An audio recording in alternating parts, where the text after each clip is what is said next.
Nunca olvidaré la mañana en que abrí la puerta y encontré en la habitación a dos personas que no deberían estar allí. Me llamo Marta, tengo 62 años y durante 4 décadas dirigí la posada familiar Los Rosales junto a Miguel, mi marido. Creí que conocía cada gesto de mi vida, cada cifra en la caja, cada reserva en el libro. Aquella mañana olía a café recién hecho y a colonia barata, un olor que no pertenecía a nuestra casa, sino a algo nuevo y clandestino. Vi a Miguel sobre la cama de la habitación de invitados con Carla, la novia de nuestro hijo Andrés. No fue un beso aislado, pensé al principio, fue una escena completa, una coreografía de confianza rota. Esto venía sucediendo desde hacía meses y había algo mucho más grave que el engaño.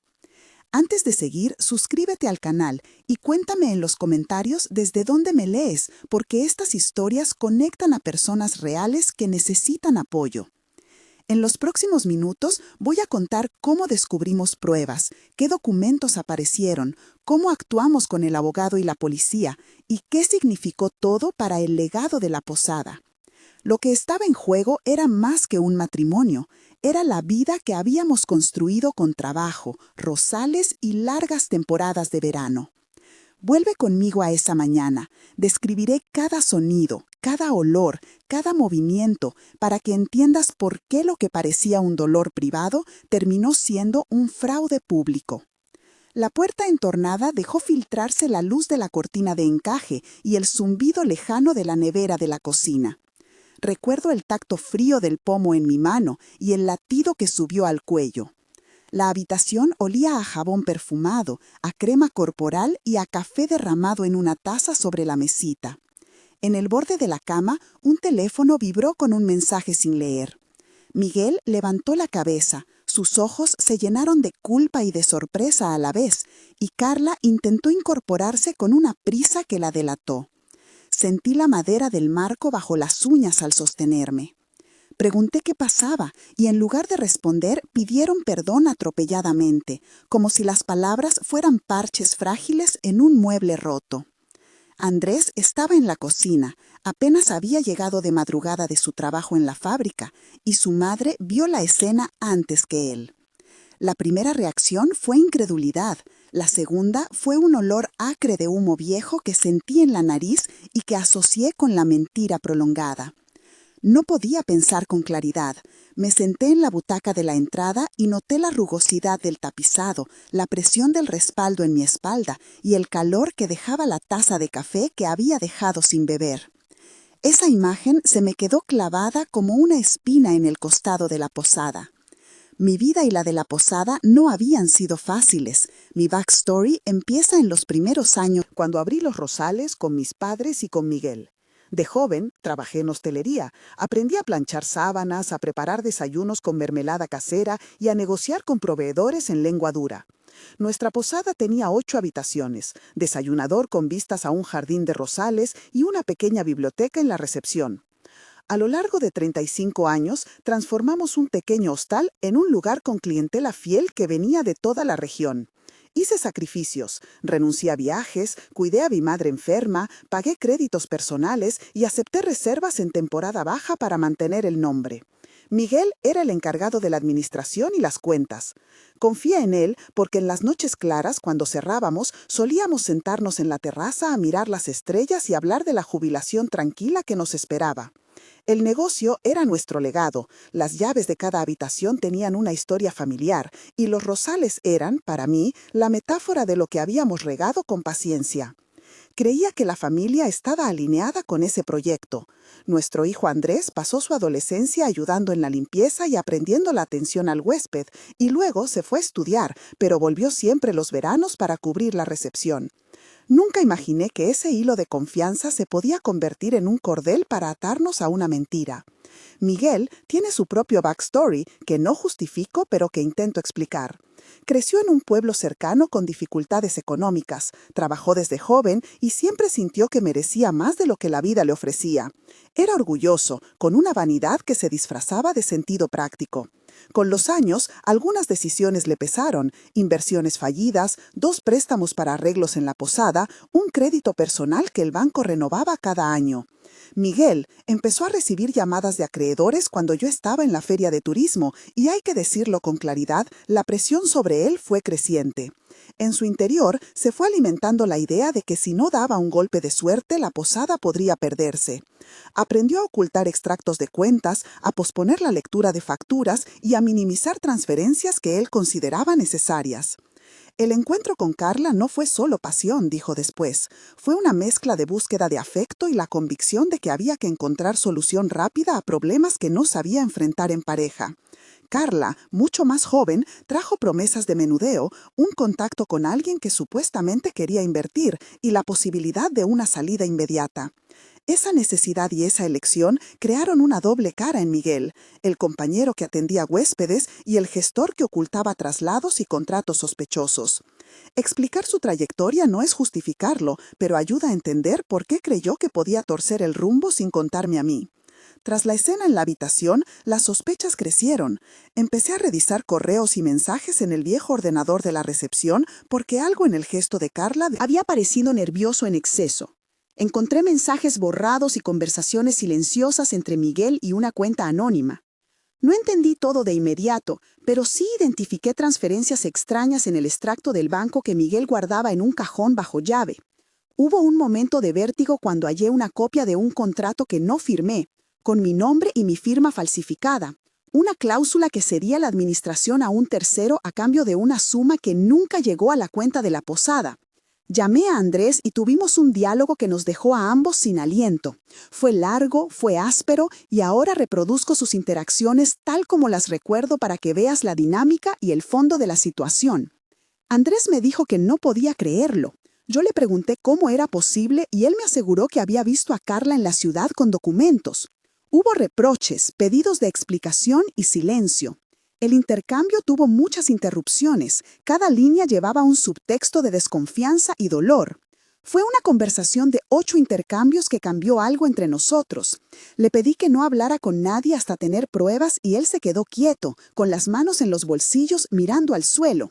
Sentí cómo el suelo de la posada se movía bajo mis pies. Antes de avanzar, quiero compartir algo importante contigo y pedirte un favor que ayuda a estas historias a crecer. Si te ha tocado algo parecido o si ya has pasado por una traición vinculada a un negocio familiar, por favor escribe en los comentarios de una manera muy sencilla. Responde con una línea que diga sí y la ciudad de donde escribes, o no si nunca lo viviste. Esto no es solo un dato para mí, es una forma de crear comunidad y de que otras personas sepan que no están solas. No cuentes detalles sensibles aquí en el video por tu seguridad, pero tu testimonio breve es valioso. Si prefieres, di también qué te gustaría que hubiese hecho yo en ese momento. Leer estos comentarios me ayudará a saber qué temas profundizar en futuros videos y a orientar a quienes atraviesan algo parecido. Gracias por acompañarme y por la confianza. Volvemos a la mañana en que todo empezó porque hay pruebas que no podían quedar en una carpeta cerrada. La sospecha confirmada vino en forma de fotos, facturas y un registro de transferencias. Encontré en una carpeta oculta en el despacho unos correos impresos, capturas de pantalla y un contrato con la firma que imita la mía. Había además órdenes de transferencia hacia una cuenta empresarial local y un segundo contrato firmado por una gestora llamada Inversiones del Norte, que pretendía comprar la administración por una cifra menor de lo justo. Llamé a Ana, la recepcionista de confianza que trabajó conmigo desde hace 10 años, y le pedí que revisara las entradas y salidas de huéspedes de los últimos meses. Su reacción fue clara. Ana dijo que había notas extrañas en la libreta de reservas, clientes que aparecían como pagados en efectivo cuando en la terminal no quedaba registro. Tuvimos entonces un diálogo con muchas pausas y mucha tensión. Miguel entró en la habitación cuando ya había reunido parte del material y tuvo que explicar transferencias. Las conversaciones entre Miguel y yo esa tarde fueron largas y con 8 intercambios precisos que vale la pena reproducir porque muestran la estrategia de evasión que él intentó usar. Yo preguntaba por qué había una transferencia a una cuenta a nombre de Javier Ruiz y él respondía que eran pagos por servicios externos. Yo pedía facturas y él decía que las guardaría para demostrarlas más tarde. Yo insistía en que no encontraba los justificantes y él cambiaba de tema. Esa repetición fue lo que me hizo entender que no era un error contable, sino algo planeado. Las pruebas documentales fueron más extensas de lo que imaginé. Había contratos con cláusulas de cesión de control administrativo, facturas con números manipulados y firmas que a simple vista parecían mías, pero que al ser examinadas por un perito mostraban alteraciones. Contratamos al perito forense Dr. Vargas para que realizara un peritaje caligráfico y contable. El informe técnico describió con claridad los métodos usados para falsificar firmas y la manipulación de registros contables. El peritaje consistió en el cotejo de firmas, el análisis de tinta y papel y la trazabilidad de los correos electrónicos. El informe señaló discrepancias en la secuencia de modificaciones de archivos y en el origen de algunas transferencias bancarias. Este tipo de peritaje tiene un proceso habitual que describo de forma clara y accesible. Primero se recogen muestras originales para comparar, después se analizan las tintas con luz ultravioleta y se registra la cadena de custodia de cada documento. Finalmente, se emite un informe pericial que sirve como prueba ante la Fiscalía. El procedimiento exige plazos y sellos oficiales para garantizar la validez en juicio y para asegurar que las pruebas no puedan ser cuestionadas por irregularidades de procedimiento. El peritaje es, en estos casos, la columna vertebral que permite convertir sospechas en evidencia. Hablé con nuestro abogado Ricardo en su despacho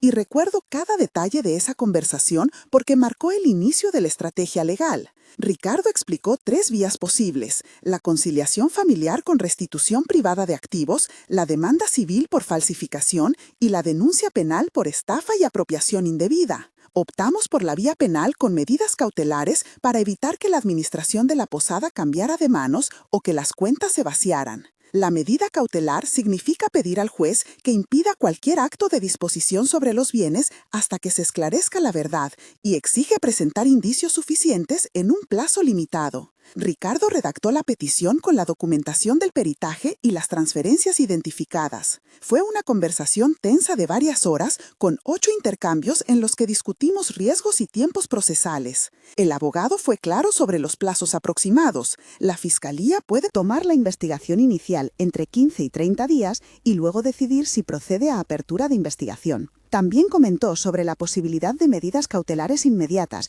que impidan la venta o transferencia de la propiedad. Sentí una mezcla de alivio y miedo. Alivio porque había pasos concretos, miedo por las consecuencias públicas y personales. Mantener las apariencias en la posada durante la investigación fue una de las partes más dolorosas. Alivio porque había pasos concretos, miedo por las consecuencias públicas y personales. Mantener las apariencias en la posada durante la investigación fue una de las partes más dolorosas. Continuaba atendiendo huéspedes, haciendo camas, preparando desayunos y al mismo tiempo guardaba papeles en sobres que llevé al despacho del abogado. Teníamos visitas de proveedores habituales, como Joaquín, que traía el pan, y Silvia, la contable, que venía a cerrar impuestos. La comunidad empezó a murmurar. Elena, la vecina que regenta una tienda al lado, me miraba con compasión y susurraba que la posada siempre fue un pilar del barrio. Hubo una visita de un supuesto inversor, que resultó ser un comprador realista que quería ver los libros. Tuve que fingir normalidad mientras por dentro contaba cada céntimo. En la recepción, el teléfono sonaba con reservas y la máquina de café emitía el mismo ruido constante. Sentía en la boca el sabor salado de las lágrimas y notaba el tacto áspero de las llaves en mi mano. En una de esas jornadas, Miguel se mostraba distante y a veces en la cocina se le oía bajar por las escaleras con un paso que intentaba ser natural, pero que en mi oído sonaba forzado. La tensión creció cuando un proveedor, Alfonso, preguntó por un pago atrasado y yo tuve que responder puntualmente sin mostrar el temor que me corroía. Anoté cada reacción de personas secundarias. Ana, en la recepción, que escondía miradas. Andrés, que evitaba hablar con su padre. Isabel, mi amiga, que traía empanadas para sostenerme. Todos tuvieron papeles concretos en la trama que se desarrolló en la posada. Mientras tanto, Miguel aceleró su plan. Empezó a mover cosas, a intentar cerrar la cesión con Inversiones del Norte y me encontré con indicios de una escapada financiera. El clímax operativo ocurrió una noche en la que decidimos, junto a Ricardo y el inspector López, que era el momento de intervenir. Prepararon una acción coordinada con la comisaría local y la fiscalía, presentando la medida cautelar y la denuncia penal. El plan para la captura fue detallado: vigilancia discreta de la posada, control de salidas, comprobación de transferencias pendientes y la entrada en el despacho para asegurar documentos. Había un nerviosismo palpable, un ruido de radioteléfonos y pasos calculados. Yo me senté en el recibidor y noté el olor a detergente recién usado y a papeles frescos. La intervención policial fue ejecutada con precisión. Los agentes entraron con orden judicial, requisaron dispositivos y encontraron contratos falsificados y órdenes de transferencia. En el momento del flagrante, Miguel intentó justificarse con frases atropelladas. Carla intentó huir por la puerta trasera, pero fue interceptada por el inspector. La escena olía a ansiedad, a cigarrillos apagados y a café frío. La captura incluyó intercambio de varias líneas entre el inspector López, Miguel y Carla, que duró más de 8 frases, y en el que se alternaron promesas, amenazas y silencios. La exposición pública de los hechos fue instantánea en la comunidad. Las consecuencias inmediatas no demoraron. Se aperturó investigación penal y se colocaron medidas cautelares sobre los bienes. Hubo una orden de no disponer de las cuentas bancarias de la posada, y la administración quedó temporalmente en manos de un interventor nombrado por el juez. Las primeras diligencias en la fiscalía implicaron declaraciones, la toma de testimonio de testigos y la incorporación del informe pericial como prueba. En el juzgado se registró la presentación formal de la denuncia por falsificación de documentos y apropiación indebida. Miguel fue imputado y quedó con restricciones de acercamiento a la posada. Carla, por su parte, también fue llamada a declarar y su situación procesal se fue definiendo con citaciones y medidas cautelares. Las primeras consecuencias políticas y económicas fueron claras. Hablamos de cuentas intervenidas, pagos detenidos a proveedores y una caída brusca en las reservas a pesar de la temporada alta. La comunidad se dividió. Algunos clientes habituales suspendieron reservas, otros vinieron en apoyo. Al aceptar la realidad, sentí un vacío que se mezclaba con una incipiente determinación de recuperar lo que era nuestro. La fase de proceso trajo confrontaciones formales, negociaciones y en algunos momentos pequeñas confesiones. Hubo una audiencia preliminar en la que Miguel negó inicialmente haber actuado con intención de fraude, pero admitió errores administrativos. Carla ofreció una versión que la presentaba como enamorada y manipulada por promesas de inversión. Andrés testificó y lo hizo con voz entrecortada, describiendo cómo había visto documentos fuera de lugar y cómo creyó que eran gestiones de su padre. La fiscalía convocó a testigos y revisó el peritaje. En esas semanas aparecieron cartas, mensajes y una transferencia que había quedado a medio ejecutar, prueba clara de la intención. También se descubrió que Inversiones del Norte tenía antecedentes de cambios rápidos de nombre y de socios, lo que reforzó la tesis de una maniobra de apropiación. La comunidad empezó a hablar de juicio, pero yo preferí centrarme en la gestión práctica de la posada y en reparar lo más urgente para los huéspedes. Las noches eran largas, dormía en la sala de recepción y me acompañaba el ruido del reloj de pared, el roce de las sábanas y el murmullo de la lavadora. Quiero detenerme un momento en explicar con precisión técnica algunos procedimientos legales y forenses que utilizamos para sostener nuestra reclamación. La medida cautelar que solicitamos se basó en indicios probatorios presentados en la denuncia inicial y en el peritaje caligráfico. El órgano judicial analiza si existe riesgo de perjuicio irreparable y si la medida se justifica por la urgencia y la verosimilitud de los hechos. La solicitud incluye identificación precisa de bienes, cuentas y documentos sospechosos y requiere la emisión de una providencia judicial en plazos de entre 24 y 72 horas para ejecución. El peritaje contable se centró en la conciliación de movimientos bancarios y en la trazabilidad de facturas supuestamente pagadas. Los peritos solicitaron extractos bancarios originales, certificaciones del banco y copias con sello de las transferencias para reconstruir el flujo de fondos. Estos documentos, junto al informe pericial y los testimonios, forman la base probatoria de la acusación. El lenguaje técnico puede parecer árido, pero es determinante en la práctica para impedir maniobras dilatorias. Los momentos de máxima tensión en esta historia fueron varios y quiero describir con detalle 3 que marcaron el pulso emocional y operativo. El primero fue el hallazgo de la firma falsificada en la carpeta de contratos. Al verlo, sentí un frío que me recorrió de arriba a abajo. Me refugié en la cocina con una taza de café que tembló en mis manos y tardé minutos en poder hablar con coherencia. Fue un pulso interior entre la rabia y la necesidad de documentar. El segundo fue la noche previa a la intervención policial. Pasé horas en vela en la recepción, escuchando cada puerta y cada coche pasar, sintiendo que cualquier ruido podía ser el final de algo. El corazón me daba golpes secos y repetidos, cerraba los ojos y aún veía números en extractos. El tercer momento fue la audiencia preliminar, cuando Andrés testificó frente al juez y miró a su padre sin odio, pero con una distancia definitiva. Hubo silencio prolongado en el juzgado y sentí que el pasado y el presente se abrían en dos. Cada uno de estos momentos duró minutos que se estiraron en la memoria como si fueran horas, y cada uno cambió la dirección emocional de mi vida. Durante el proceso aparecieron personas secundarias que desempeñaron papeles relevantes. Ana, la recepcionista, guardó fotografías y anotaciones de huéspedes que fueron útiles en la reconstrucción de reservas. Joaquín, el proveedor, aportó facturas que demostraron pagos en efectivo no reflejados en la contabilidad. Silvia, la contable, revisó libros y alertó sobre diferencias. Isabel, mi amiga, me apoyó emocionalmente y trajo comida en los días de audiencias. El inspector López coordinó la entrada policial y fue quien aseguró la cadena de custodia de los documentos. También apareció Elena, la vecina, que testificó sobre comportamientos extraños, y Alfonso, el dueño del bar local, que confirmó conversaciones que escuchó. Estos nombres no son decorativos, sino parte de la trama que pudo sostener la acusación y luego la restauración de la posada. Pasado el primer embate legal, la reconstrucción práctica comenzó. En el primer mes, la posada quedó con una administración provisional que asumió pagos urgentes y reorganizó reservas. Redactamos comunicados de transparencia para clientes y proveedores para evitar cancelaciones masivas. Contratamos a una nueva contable, reforzamos las medidas internas de control y cambiamos las llaves y accesos a cuentas. Hice gestos concretos como organizar una jornada de puertas abiertas para explicar la situación a los vecinos y devolver confianza. También le pedí a Andrés que se implicara en la administración para que el espacio recuperara la cara El primer mes fue de emergencia administrativa y emocional. Expliqué cada decisión en reuniones con proveedores y en la oficina del banco, donde expliqué la medida cautelar y aporté los documentos de la fiscalía. Fue un mes de aprendizaje costoso. A los 3 meses, la situación ya tenía matices de estabilización. La Fiscalía continuaba con la investigación, pero algunos pagos pendientes se habían regularizado y algunos clientes habituales volvieron. Hicimos una revisión completa de procesos y aplicamos sistemas de doble firma para transferencias y para la validación de contratos. Iniciamos un plan de comunicación con una consultora local para recuperar la marca Los Rosales y crear confianza.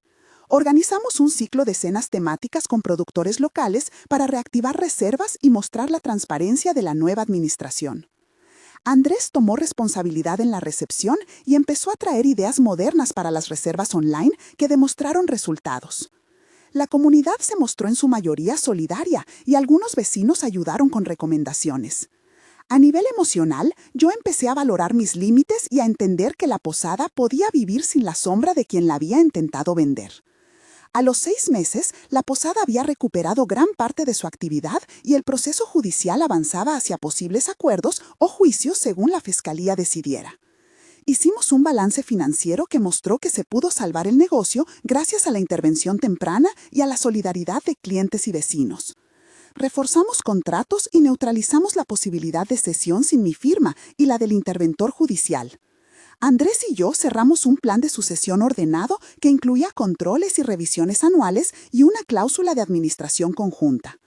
Empecé a pensar en proyectos nuevos para el Jardín de Rosales, como talleres de cocina para huéspedes y rutas guiadas por la zona, iniciativas que no solo recuperaban lo económico, sino que reconstruían el sentido del lugar. A nivel personal, el proceso me obligó a redefinir la relación con Miguel, que seguía enfrentando sus responsabilidades legales. La comunidad miraba con respeto la manera en que la posada se sostenía y el legado parecía, poco a poco, restaurarse. La resolución final no fue un final acelerado de película, pero sí un cierre práctico. Hubo una negociación en la que algunas cuentas se regularizaron y se reconocieron irregularidades. Miguel aceptó ciertos cargos y se llegó a un acuerdo parcial que implicó la restitución económica y la prohibición de disponer de bienes. Carla asumió parte de la responsabilidad y se comprometió a colaborar con la investigación. La Fiscalía mantuvo abierta la investigación hasta decidir la vía penal definitiva, pero la posada ya estaba operativa, controles renovados y con un proyecto de futuro. Aprendí que el cuidado del legado exige tanto cariño como procedimientos y que la transparencia es la mejor protección ante la codicia. Me quedo con la sensación de que la verdad, aunque tardía, permitió recuperar el espacio que había sido el centro de mi vida. En conclusión, mirar ahora las rosas del jardín tiene Un sentido distinto. Ya no son solo flores, sino señales de que lo que se riega con trabajo y honestidad puede volver a florecer. Recuperamos la mayoría de los fondos y la posada continúa bajo administración familiar con nuevas reglas. He aprendido a delegar, a exigir transparencia y a confiar menos en promesas sin documentación. Andrés asumió la administración con responsabilidad y nosotros empezamos a preparar talleres y nuevas alianzas con proveedores locales. Si estás pasando por algo parecido, busca asesoramiento legal, guarda pruebas, no firmes nada sin leer y protege tu legado con medidas preventivas como doble firma y auditorías periódicas. Suscríbete para que puedas seguir historias similares y deja en los comentarios si alguna vez dudaste de alguien cercano. Si te ha servido este relato, comparte con quien lo necesite y recuerda que incluso de la traición pueden hacer una reconstrucción que honre el trabajo de años. No cierro este capítulo con rencor, sino con la firme intención de cuidar lo que hemos construido y de enseñar a mi hijo a hacerlo mejor. Esta es mi historia, de pérdida, de evidencia, de juicio y de reconstrucción.